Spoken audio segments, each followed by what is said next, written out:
વાઘોડિયામાં રામરથનું ભવ્ય સ્વાગત કરવામાં આવ્યું। રામ જન્મભૂમિ પુનઃ પ્રાણ પ્રતિષ્ઠા મહોત્સવ નિમિત્તે આપણને બધાને ખબર છે આશરે 500 વર્ષ પછી હિન્દુ સમાજ માટે એક ગૌરવની લાગણી છે। 22 જાન્યુઆરી 2024ના દિવસે પ્રત્યક્ષ ભગવાન રામલલ્લાના મંદિરમાં ભગવાન રામલલ્લાની પુનઃ પ્રાણ પ્રતિષ્ઠા થવાની છે। એ નિમિત્તે આપણને બધાને ખબર છે કે ઘર સંપર્ક અભિયાન દરમિયાન સમગ્ર હિન્દુવાદી સંગઠનોએ ઘરે ઘરે જઈને આમંત્રણ પત્રિકા આપી છે।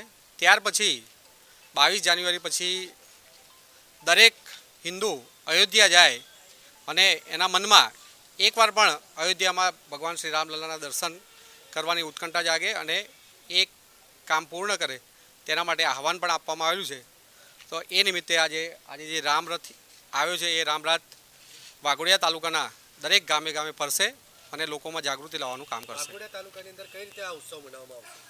વાઘોડિયા તાલુકામાં દરેક ગામમાં મંદિર શણગારી, દરેક ઘર શણગારી અને રાત્રે દીપોત્સવ એટલે રાત્રે દરેક ઘરે ઓછામાં ઓછા 5 દીપક, જે માનનીય મોદી સાહેબે આહવાન કર્યું છે કે દરેક ઘર ઓછામાં ઓછા 5 દીપક જલાવી અને જે લાખો વર્ષથી દિવાળી મનાવવામાં આવે છે એ જ રીતે 22 જાન્યુઆરીનો દિવસ દીપોત્સવ તરીકે મનાવે એવું સૌને આહવાન છે।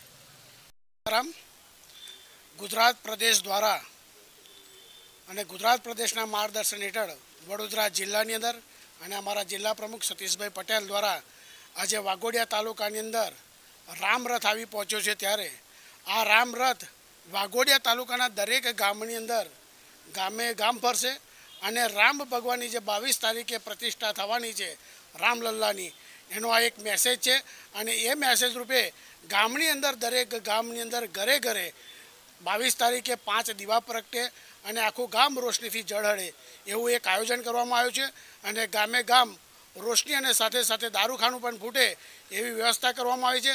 સાથે સાથે અમારા વાઘોડિયા તાલુકાના RSSના દરેક કાર્યકર્તાઓ પણ આની અંદર જોડેલ છે।